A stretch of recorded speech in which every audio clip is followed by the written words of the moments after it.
Hoy vamos a hablar sobre los libros del Nuevo Testamento. Recuerden que la Biblia está dividida en dos grandes partes. Levante la mano quien se ha leído toda la Biblia alguna vez en su vida.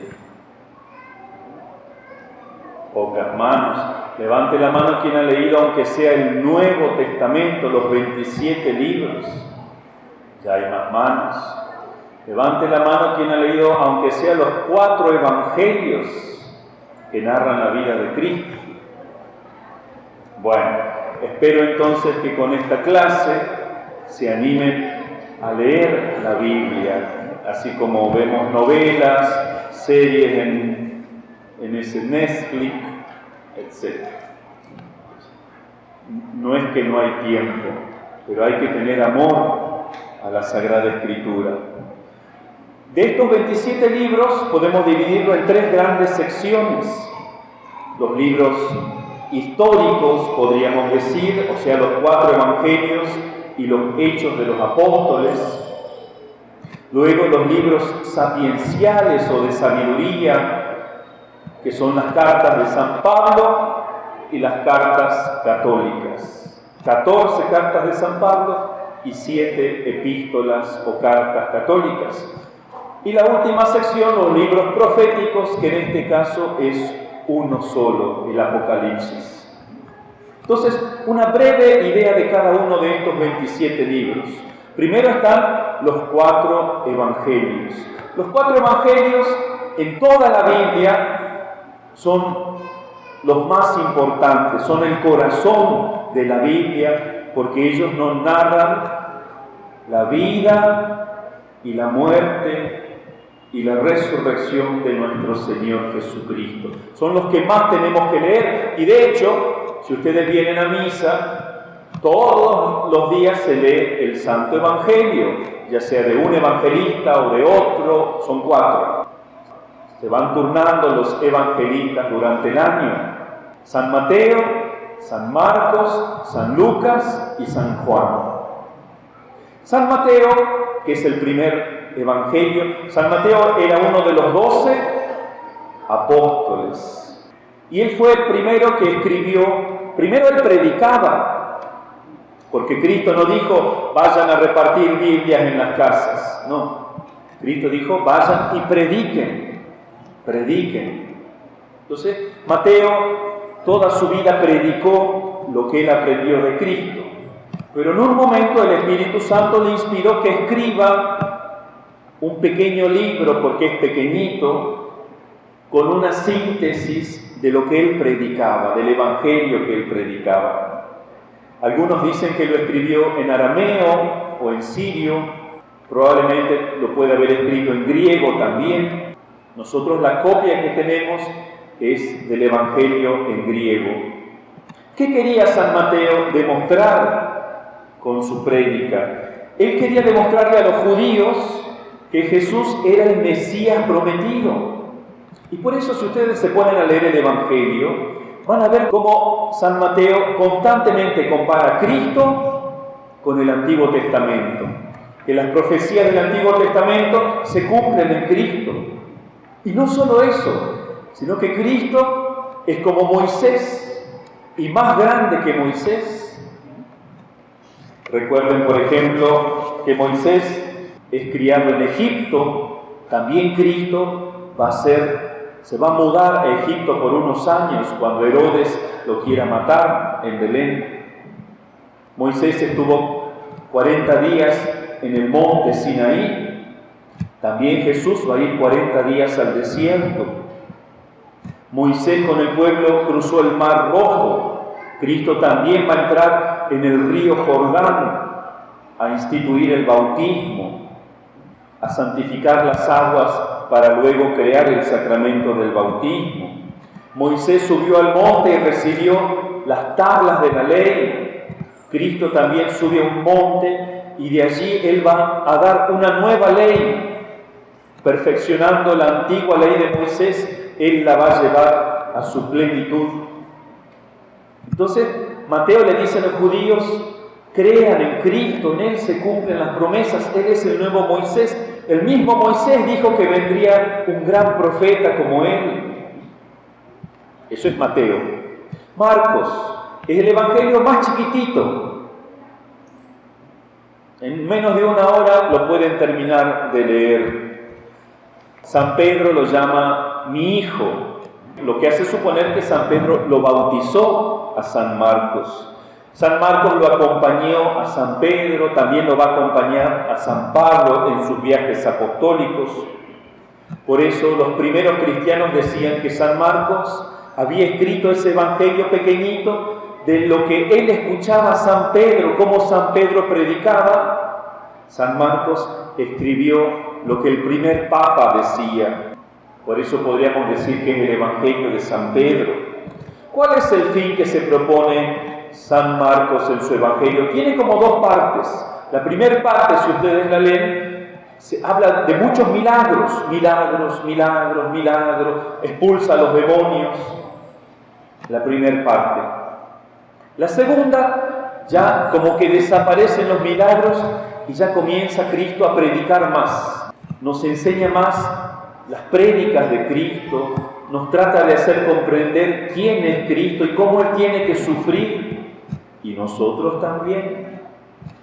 Miren, como hay algunos católicos que se quedan en la primera parte. Yo quiero milagros de Dios, hazme milagro, que me vaya bien en el trabajo, que no me enferme del COVID, que mi hijo tenga 10 milagros. Ya, tranquila señora. El milagro es un primer paso. Dios le ha hecho muchos milagros en su vida. Ahora usted tiene que dar el segundo paso, que es aprender a cargar su cruz cada día como Cristo, quejarse menos, amar más al prójimo. No nos quedemos en la primera parte solamente, en pedirle milagros a Dios. Vivamos también como Cristo crucificado. Tercer evangelio de San Lucas. San Lucas era un médico, no era uno de los 12 apóstoles, como San Marcos no era apóstol, pero sí fue discípulo del apóstol San Pablo. Por eso también se sabe que el evangelio escrito por Lucas es lo que San Pablo predicaba. San Lucas también probablemente habló mucho con la Santísima Virgen, con la Inmaculada Concepción. Por eso San Lucas nos narra historias bellísimas del niño Dios, de su infancia. También Lucas se le llama el evangelista de la misericordia, porque él tiene en el capítulo 15 esas hermosas parábolas de la misericordia, especialmente del hijo pródigo, el hijo que se escapa de la casa de su padre, que de algún modo todos nosotros somos ese hijo pródigo. San Lucas escribe su evangelio no a los judíos como hacía San Mateo, sino a nosotros que no venimos de los judíos, sino de los gentiles. Luego viene el evangelio de San Juan, el cuarto evangelio. San Juan sí era uno de los 12 apóstoles, hermano del apóstol Santiago el Mayor, el discípulo amado, el más jovencito, el apóstol virgen que nunca se casó, y por eso los sacerdotes tampoco nos casamos, ni queremos casarnos. Desde la cruz, Cristo le dijo a Juan: mira a tu madre, a Juan. Entonces San Juan nos representa a todos nosotros. Él recibió a la Virgen en nombre de todos nosotros. San Juan escribe este evangelio que es una belleza, una obra de arte, unos 30 años después de que los apóstoles escribieron los otros 3 evangelios. 30 años después, completa de algún modo, pone otras cosas que los 3 primeros evangelios sinópticos no nos narran. Lo que él quiere hacer es que creamos que Jesús es Dios, porque había algunos que decían, no es Dios. Otros decían, no es verdadero hombre, es como un fantasma, como un ángel. Entonces es un hermoso evangelio, es una obra de arte de mucha espiritualidad. Luego de estos 4 evangelios viene un libro de aventuras que a todos nos gusta, la aventura de los primeros cristianos. Se llama Los Hechos de los Apóstoles. Se llama Hechos de los Apóstoles, pero no nos narra la vida de los 12 apóstoles, solamente nos narra la vida de 2 apóstoles principalmente. La primera parte nos narra la vida de San Pedro y la segunda parte más extensa de San Pablo. Nos cuenta de modo especial cómo San Pedro al principio iba confirmando a sus hermanos en la fe, que esa es la misión que Cristo le dejó al Papa, a San Pedro. Y después nos cuenta de los 3 viajes de San Pablo y el último, cómo lo llevan prisionero a Roma. Nosotros tenemos que leer este libro porque ahí vemos cómo nació la Iglesia. La Iglesia no se trata de, ya sé la Biblia, me voy a abrir mi propia iglesia, pido permiso al ministerio de culto y ya tengo mi propia iglesia porque yo sé la Biblia. No, Señor, así no se hace.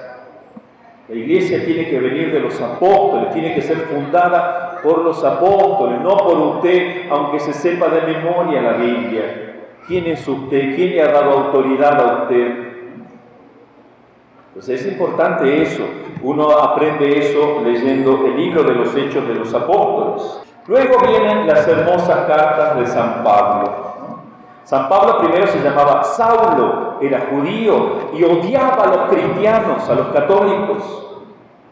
Pero después, cuando él se convierte, se va a cambiar el nombre a Paulus, que viene de un nombre en latín que significa poco, pequeño, porque él se hizo pequeño ante Dios.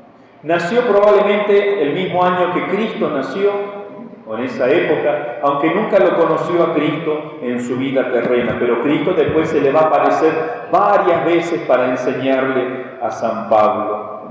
Como les dije, como leímos en los Hechos de los Apóstoles, hizo 3 grandes viajes apostólicos increíbles.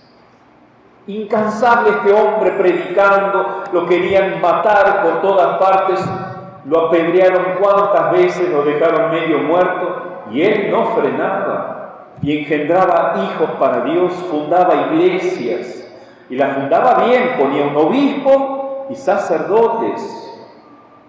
No es que un templo y lean la Biblia, no, dejaba una jerarquía organizada. En la última parte de su vida, ya está en Roma, prisionero, luego lo sueltan, probablemente en esa época viajó a España, tal vez también viajó a Oriente, luego va a volver a Roma, allí lo ponen preso nuevamente y el emperador Nerón lo va a mandar decapitar, junto con el otro príncipe de los apóstoles, San Pedro, ¿no? Los 2 mueren el mismo día, San Pedro y San Pablo. Sus huesos están en la Basílica de San Pablo en Roma. Bueno, los escritos que San Pablo nos dejó son cartas, 14 cartas, pero unas cartas fabulosas, llenas de sabiduría sobrenatural. ¿Para qué sirven esas cartas? Miren, nosotros las leemos casi todos los días en misa, porque esas cartas son como un evangelio, buscan hacernos conocer más a Cristo. Yo a Cristo no lo puedo conocer por las películas, las telenovelas que hacen. Así no se lo conoce a Cristo. Se lo conoce meditando su palabra, lo que enseñaron los apóstoles de Él. Entonces leamos a San Pablo. Las 14 cartas no están puestas en el orden en que fueron escritas. Algunas fueron escritas antes, otras después. Si ustedes tienen una buena Biblia, allí van a encontrar más detalles sobre cada carta. La primera carta, a los romanos. En esa carta San Pablo escribe a los judíos y les explica que los gentiles también valen igual que los judíos, no son menos, sino que por la fe en Cristo son iguales, somos hermanos. San Pablo nos dice, el que cree en Cristo y se bautiza es igual, somos todos iguales. Y también en esta carta revela cómo Israel, los judíos que se habían apartado de Cristo, lo habían crucificado, al final de los tiempos se van a convertir. Después vienen las cartas a los Corintios, 2 cartas. La primera, San Pablo había fundado esta iglesia en Corinto, se fue, pero después, como en todas las iglesias, comenzaron divisiones entre los grupos, ¿no? Partidos. Algunos decían, yo soy de Apolo, yo soy de Pedro, yo soy de Pablo. Unos decían, yo soy de Cristo. Además habían grandes abusos y escándalos, pleitos, desórdenes en las reuniones, ¿no? Las mujeres se tomaban ciertas libertades en la iglesia. Entonces San Pablo va a escribir esta carta para corregir esos errores, ¿no? Miren cómo los problemas que hay ahora en la iglesia siempre los hubo desde el principio, porque donde hay gente hay problemas. Somos problemáticos todos, ¿no? En nuestras familias hay problemas, también en la iglesia va a haber. Por eso no hay que decir, me voy de la iglesia porque hay problemas. Entonces vete del planeta, mejor, para no tener problemas. La segunda carta a los Corintios la escribió poco después de la primera. Tito le trae buenas noticias, que en Corinto se habían calmado las personas, habían cambiado gracias a esa carta que él les había escrito. La mayoría había aceptado las correcciones de su padre espiritual, San Pablo, pero siempre hay alguno que rebelde, que no quiere obedecer. Entonces San Pablo les escribe diciéndoles que pronto va a ir a visitarlos personalmente. Otra carta a los Gálatas. Los habitantes de Galacia, San Pablo los había convertido en su segundo y tercer viaje apostólico, pero llegaron gente, judíos y judíos cristianos, que les comenzaron a enseñar a los Gálatas otro evangelio. Le enseñaban un Cristo deformado. Lo mismo que pasa hoy en muchas iglesias, falsos predicadores o malos predicadores que enseñan un Cristo que no es así, ¿no? Les exigían que cumpliesen cosas del Antiguo Testamento, que se circuncidasen, que el hombre podría salvarse por sus obras, ¿no? Sin la gracia de Cristo. Se decían que eran católicos, pero enseñaban cualquier cosa, ¿no? Sembraban desconfianza contra el apóstol San Pablo, diciendo, no, ese Pablo no fue autorizado por los apóstoles, su doctrina es totalmente distinta. Entonces San Pablo escribe esta carta. Sobre todo la doctrina principal es que el cristiano se salva por la fe en Jesucristo, no por la ley mosaica, ¿no? Otra carta a los Efesios. Éfeso, que era la capital del Asia Menor, donde más tarde San Juan va a ser el obispo de allí, es la ciudad donde San Pablo había pasado casi 3 años predicando en su tercer viaje apostólico. Es una carta de un vuelo de águila, sublime, habla de los misterios de Cristo, de la iglesia, de nuestra salvación. Es una carta para meditar toda la vida. Otra carta a los Filipenses. Resulta que San Pablo, cuando ya se encontraba en la cárcel en Roma, los cristianos de Filipos le enviaron una pequeña donación, una ayuda para aliviar su prisión en Roma. Entonces San Pablo, eso le tocó su corazón y le escribe desde sus cadenas, le escribe esta carta de agradecimiento. Es una hermosa carta, la de los Filipenses, donde muestra la ternura que tenía San Pablo, con la que él abrazaba a cada una de las iglesias que él había fundado. Los Colosenses, también desde la prisión, San Pablo escribe esta carta, y también otro vuelo de águila, así como la carta a los Efesios, revela nuevos aspectos del misterio de Cristo. Y de paso le quita la máscara a los falsos, a los herejes que se habían introducido en esa comunidad cristiana que estaba creciendo hermosamente, se hacían pasar por santos y eran unos falsos. Traían nuevas doctrinas tomadas del judaísmo, del paganismo. Por ejemplo, ponían un culto exagerado a los ángeles, como hoy en día. Uno va a las librerías y hay libros sobre sobre los misterios de esto y de aquello y de los ángeles, inventados por quién sabe qué, que nosotros compramos, leemos y creemos fácilmente. Cuidado, ¿no? Ese gnosticismo, esas mezclas de doctrinas raras. Tesalonicenses le escribe 2 cartas. La primera, que fue la primera carta que él escribió, Tesalónica, era una de las comunidades que San Pablo fundó en su segundo viaje, pero no pudo quedarse mucho ahí porque los judíos venían detrás de San Pablo queriendo matarlo, ¿no? Entonces tuvo que irse y les escribe esta carta para confirmarlos en la fe, en que son llamados a la santidad, les recuerda San Pablo, los consuela acerca de los muertos, porque cuánta confusión hay, incluso ahora. No, que no llores a tus muertos, porque si no tu muerto se queda dando vuelta por la casa, no se va. ¿De dónde sacó usted eso? San Pablo les da verdadera noticia sobre los muertos, sobre cómo va a haber una segunda resurrección y que Cristo va a venir por segunda vez. Y en la segunda carta a los tesalonicenses, escrita tal vez poquito después de la primera, los tranquiliza porque algunos habían sido engañados, habían comprendido mal la primera carta de San Pablo, creyendo que ya el fin del mundo se venía o había pasado y que Cristo no los había llevado a ellos, y tenían una confusión. Y San Pablo en esta carta les aclara, dice, no, es así. Bueno, esa es la que tenemos que leer nosotros para comprender mejor la segunda venida de Cristo. Ahora le escribe carta a los obispos, le escribe 2 cartas a Timoteo. Timoteo era un obispo que él mismo, San Pablo, lo había consagrado como sacerdote y obispo. Era el discípulo más querido de San Pablo. Había sido su compañero en su segundo viaje apostólico y la primera vez que estuvo en prisión él en Roma.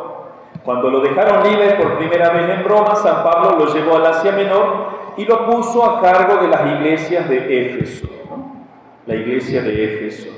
Por eso le escribe esta carta, lo anima porque el obispo es a quien Dios pone para que guíe a los fieles. Lo anima a que luche contra las falsas doctrinas, contra las sectas, que nuestros gobiernos dejan que cualquiera puede enseñar lo que se le dé la gana. Dios me habló, me dijo que hay extraterrestres que van a venir el año que viene a llevarnos a todos, así que hace la iglesia de los extraterrestres, ¿no? y lleno de gente, ¿no? Todos quieren un puesto en el platillo volador, ¿no? Bueno, San Pablo le dice, lucha contra estas falsas doctrinas y le da normas de cómo tiene que celebrar la misa, el culto, cómo tienen que ser los sacerdotes, tiene que elegirlos bien, etc. Fíjense, San Pablo ya, mucha gente dice, no, que la iglesia, ¿por qué los sacerdotes, los obispos se quieren hacer cargo? Así lo hizo Cristo, así lo hicieron los apóstoles.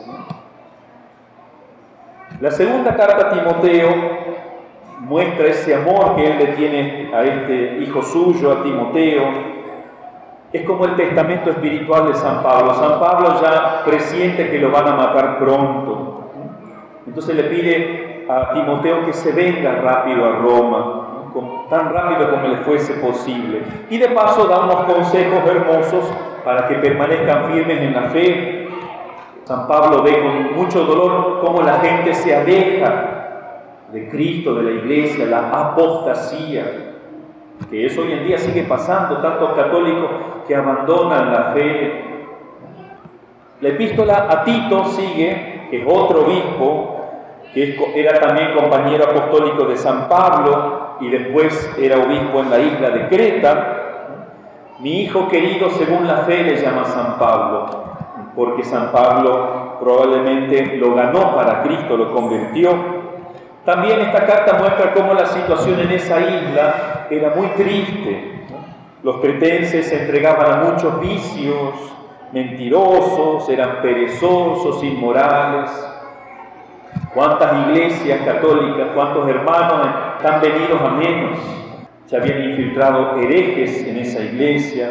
Entonces San Pablo le escribe a este obispo Tito para consolarlo a su hijo en la fe y le da instrucciones de cómo educar a esos cristianos. La penúltima carta es a Filemón, que es una carta privada, pequeñita, pero es una joya de la Sagrada Escritura. Resulta que un esclavo, en esa época había esclavitud, Onésimo, se había escapado de su dueño y fue hasta San Pablo, ¿no? Entonces San Pablo le escribe una carta y le dice: no lo castigues a tu esclavo por haberse escapado. Al contrario, da gracias porque escapándose encontró a Cristo y se hizo esclavo de Cristo. Y ahora Él quiere volver a ti y serte fiel. Entonces, esta carta muestra cuál fue la posición de la Iglesia siempre respecto de la esclavitud, cómo la Iglesia se opuso a la esclavitud, aunque le costó mucho erradicarla. Y la última carta de San Pablo es la que se llama la carta a los Hebreos, que él la dirige a los judíos cristianos en general. Resulta que estos judíos católicos estaban en peligro de perder la fe. Les atraía mucho la religión antigua, el templo, el culto judío, los sacrificios.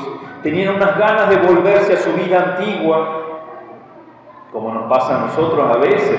Entramos a la Iglesia Católica contentos y después nos quiere jalar la vida antigua.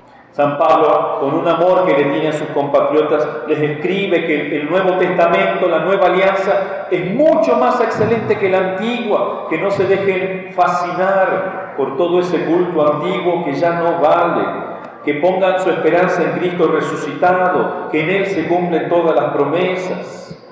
Finalmente, las epístolas católicas son 7 nada más. La epístola del apóstol Santiago, Santiago el menor, porque recuerden que está Santiago el mayor. Se llaman católicas o universales porque no tienen un destinatario a filipenses, a colosenses, a los de Gálatas, no. Parecen ser generales a todos, aunque se dirigen principalmente a los judíos cristianos. Entonces, en esta carta, antes de que lo maten a Santiago el menor, él quiere fortalecer también a los judíos que querían volverse a la antigua religión. Pero es una hermosa meditación. A esta carta se le llamó el Evangelio social, porque él habla cómo nosotros los católicos tenemos que comportarnos con el prójimo, en el orden social, ¿no? Nosotros a veces con Dios en la iglesia somos buenitos, salimos afuera y cogemos a puñetes a todos, ¿no? Entonces no.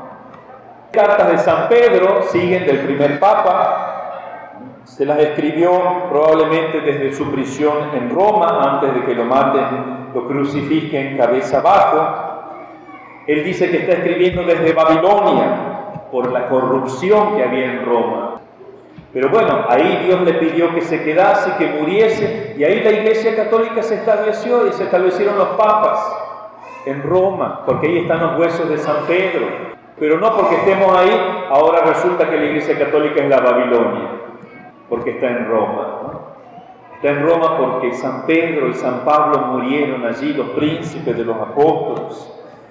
Entonces, con las cartas de San Pedro, él quiere consolar a los judíos cristianos que también vivían en ese mundo pagano y podían perder la fe, aunque también, especialmente las otras cartas, las dirige a todos los que han alcanzado la fe.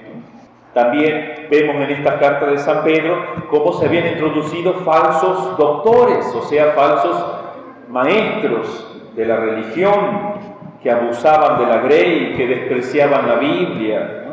Que decían que Jesús ya no vuelve más, como actualmente también los hay, ¿no? Entonces, contra estos falsos imitadores de Cristo que había en esa época y que van a venir, el jefe de los apóstoles levanta su voz y previene a las iglesias, ¿no?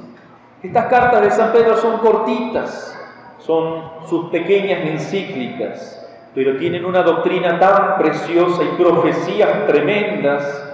Sobre todo San Pedro enseña en su primer carta cómo Cristo va a venir.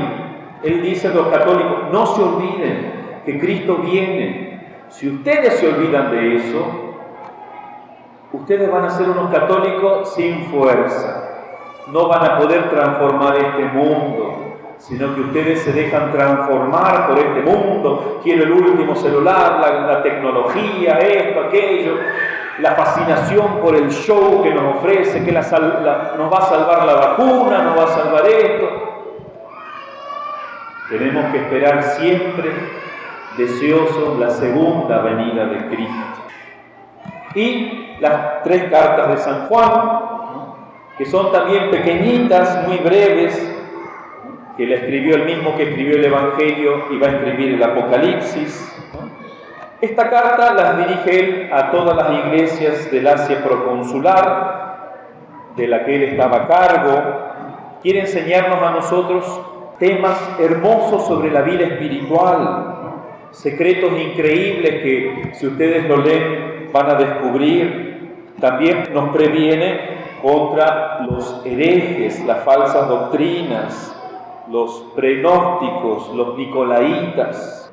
Habla mucho en estas cartas sobre la luz, la vida y el amor, pero el amor divino, no el amor de las telenovelas o de las películas. Entonces son documentos altísimos de vida espiritual, ¿no? Insiste cómo Jesucristo es Dios, Hijo del Padre, cómo Cristo nos salvó realmente y cómo va a venir Él por segunda vez. Y nos previene contra los falsos anticristos, que van a venir, va a venir el gran anticristo, pero ya hay pequeños anticristos que han comenzado a aparecer tratando de alejarnos de Dios. Y sobre todo él habla mucho del amor. Ámense, hijito, ámense los unos a los otros. Él fue el apóstol que llegó a más viejito y siempre ese era, pero ámense como Cristo nos amó, perdonando, con paciencia, entregándose, dando la vida por el prójimo. La última carta es la carta de San Judas. No Judas el que traicionó a Cristo, ese Judas Iscariote. Este Judas Tadeo, hermano de Santiago el Menor, que también escribe esta carta para fortalecer a los judíos cristianos y prevenirlos contra la doctrina de los falsos maestros. El Apocalipsis lo dejaremos para dentro de unos días, que la Virgencita nos dé un gran amor a la Sagrada Escritura. Benedictum verbum